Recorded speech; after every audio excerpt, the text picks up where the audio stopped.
Indian এক্সপ্রেসের ওই বক্তব্যটা স্যার আমরা যখন পড়লাম তখন মনে হচ্ছে আমরা আসলে আপনি এই কথা কোনো জিজ্ঞেসও করি নাই, জানতেও চাইনি আসলে কি হয়েছিল শেষের দিকে এসে। ওইখানে আপনি বলছিলেন ওই যে 4 তারিখ রাতে ওই যে বৈঠক ছিল, ওইটা হয়েছিল, তার বিস্তারিত ভাবে বলেছি। এবং উনি খুব কনফিডেন্ট নিয়ে কি বলছিলেন যে উনারা সবকিছু দেখবেন, উনি খুব দায়িত্ব নিয়ে কি বলছিলেন উনারা সবকিছু দেখবেন। অফকোর্স আমি এটাও বলেছি, তাহলে আমি এখন আসতে পারি, আর না হলে আমার ব্যবস্থা আমার করতে হবে, আমার পলিটিক্যাল ব্যবস্থা করতে হবে, বলো না এটা আমার উপরে ছেড়ে দেবে। মানে এইটার পরে আপনার আইজিপি কে বললেন ওনার অধীনে সবকিছু করার জন্য। হ্যাঁ, ওনারা বললেন যে আপনারা বসেন, তাহলে কালকে কি করবেন সেই অনুযায়ী ডিসিশন করেন। এরপর ওনারা বসলেন না চলে গেছিলেন? আমি চলে আসছিলাম, যেহেতু উনি দায়িত্ব নিয়েছেন। আমার বাসাও আবারও মানে কয়েকজন সেক্রেটারি সাহেবটা অপেক্ষা করতেছিলেন, আমি সেই জন্যই চলে গেছিলাম। এমনি কি মনে হয় পরিস্থিতির কারণে আসলে ওনারা চাইলেও কিছু করতে পারেন নাই?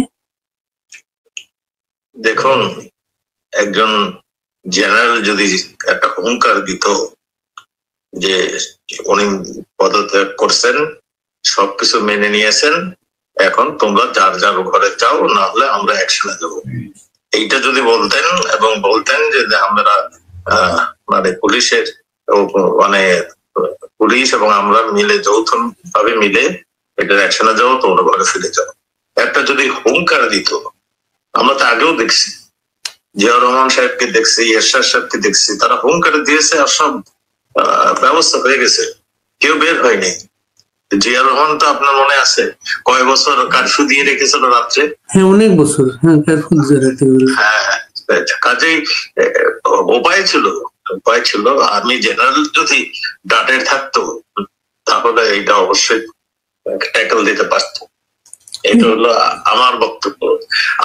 আমরা পুলিশের উপরে যদি উনি ছেড়ে দিতেন আর আমাদের জনগণের উপরে ছেড়ে দিতেন, তাহলে ট্যাকল পেয়ে যেত।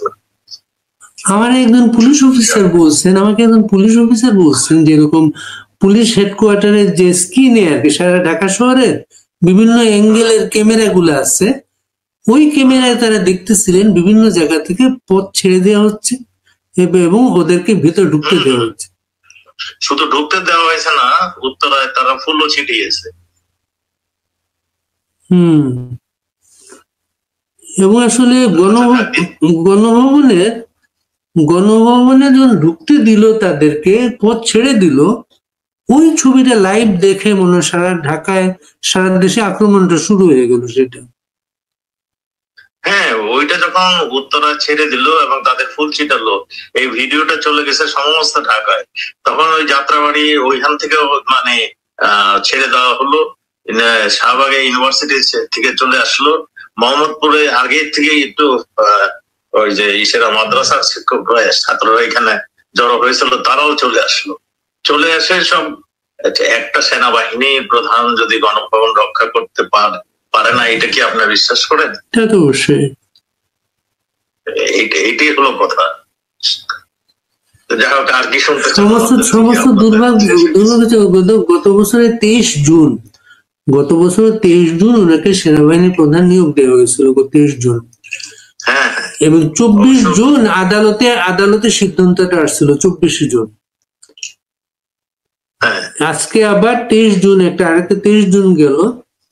আমরা অবাক হয়ে দেখলাম আওয়ামী লীগের প্রোগ্রাম, এটা আওয়ামী লীগ 23 জুন পালন করবে, কিন্তু টুঙ্গিপাড়াতে পর্যন্ত 23 জুন বঙ্গবন্ধুর মাজারে কাউকে যেতে দেওয়া হয়নি। ঠিক যেমন 75-এর পরে দীর্ঘদিন পাহারা দিয়ে রাখছেন তারা মাজারটাকে, কাউকে ঢুকতে দেন তারা। ঠিক, কিন্তু এখন কিন্তু একই অবস্থা, কিন্তু সেটা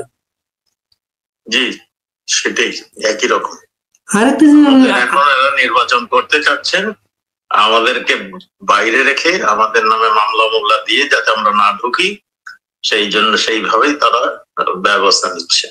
এবং একটা নির্বাচন হয়তো দিয়েও দিতে পারে, করাও দিতে পারে, কারণ আমরা তো সব মেরুদণ্ডহীন লোকের সঙ্গে আছি। তো মুশকিল হয়েছে একটু।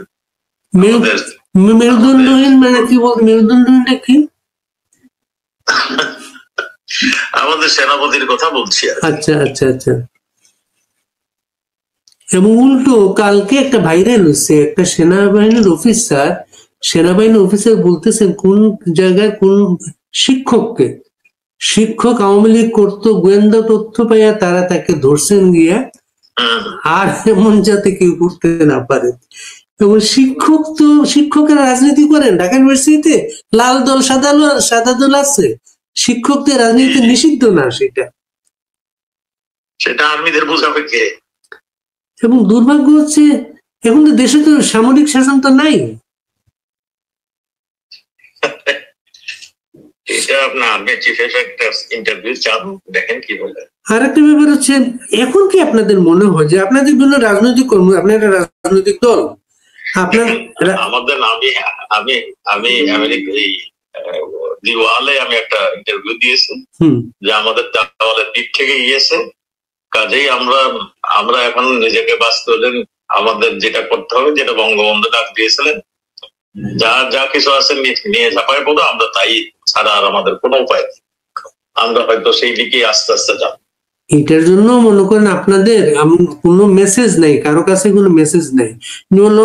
লন্ডনে যে প্রোগ্রাম হয়েছে 23 জুন, বিশাল ব্যাপার লন্ডনে, এবং নানা জায়গায় বাইরে প্রোগ্রাম হচ্ছে, দেশে বিচ্ছিন্ন ভাবে কাজগুলো হচ্ছে, দেশে অনেকে কাজ করতে চায়। এটা দেখেন, আপনি তো সাংবাদিক মানুষ, সব খবর জানেন। ওয়ার্ড লেভেলের মেম্বার যারা আওয়ামী লীগকে ভালোবাসে, ঠিক ভোট দিতে যায়, এর চেয়ে বেশি তো কিছু করে না তারা, তাদের নামে পর্যন্ত মামলা, তারাও পর্যন্ত বাড়ি ছাড়া পেয়ে গেছে। মানে ইসের মানুষ চলে গেছে, ওই ঢাকার মানুষ চলে গেছে ময়মনসিংহ এর মানুষ গেছে দিনাজপুর, আর যারা নেতা তারা সব এই ভারতবর্ষে চলে আসছে। এখন তো মানে আমরা যাকেই দাঁড়া করতেছে তাকেই অ্যারেস্ট করতেছে, তাকে নিয়ে ঝামেলা শুরু করে দিয়েছে। তো এইরকম একটা পরিস্থিতি। তো 5 আগস্টের পরে কখন আপনি যান ভারতে? কোথায়? ভারতে? হ্যাঁ হ্যাঁ, আমি প্রায় 1 মাস ছিলাম ঢাকাতে।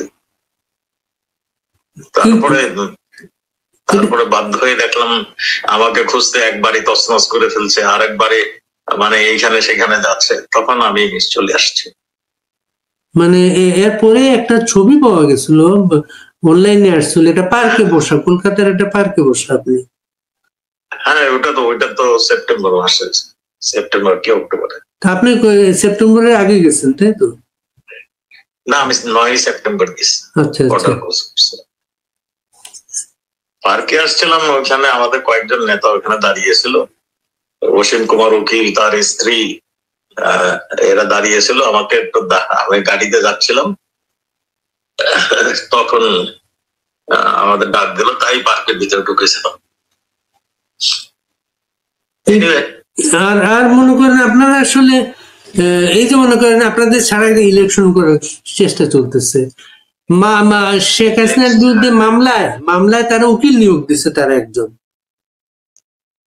দিয়েছে, আমাদের ফাঁসি ঘোষণা করে দিবে, তাহলে তো আমরা অনুপযুক্ত হয়ে যাবো অফিসের জন্য। মামলায় উকিল যাকে ঘোষণা দেওয়া হয়েছে তিনি শেখ হাসিনার ফাঁসি চান, তিনিও শেখ হাসিনার ফাঁসি চান। হ্যাঁ, সে তো জামাতের লোক। বাদী বিবাদী সবাই কিন্তু এক পক্ষে, কিন্তু এখানে। হ্যাঁ, এই কারণে কি আপনারা কোনো উকিল দিচ্ছেন না কোর্টে? আমাদের কোনো উকিল ঢুকতে দেয় না। আরে এটা জানেন না আপনি? আমাদের কোনো উকিল ঢুকতে দিচ্ছে না। এবং এই আইনে নাকি এইরকম যে আমি যদি উকিল রাখি তাহলে আমার কোর্টে এসে ওই করতে হবে, ওটাকে কি বলে, আত্মসমর্পণ করতে হবে। হ্যাঁ, আত্মসমর্পণ করে উকিল রাখতে হবে। কাজেই এই আইনের এই ফাঁক তো আপনারাও যখন ক্ষমতায় ছিলেন তখনও তো খেয়াল করেন না এটা আপনারা। এইগুলি ভাইয়েরা, এগুলো তো আমার কাজ ছিল না, আইনমন্ত্রীর কাজ ছিল, মাননীয় প্রধানমন্ত্রীর কাজ ছিল। এইগুলো আমাকে জিজ্ঞাসা করে লাভ হবে না। এইগুলি আইনমন্ত্রী হচ্ছে ভয়ানক স্লো ছিলেন, এখানে আর বলে কিছু লাভ নেই, আমাদের দুর্ভাগ্য।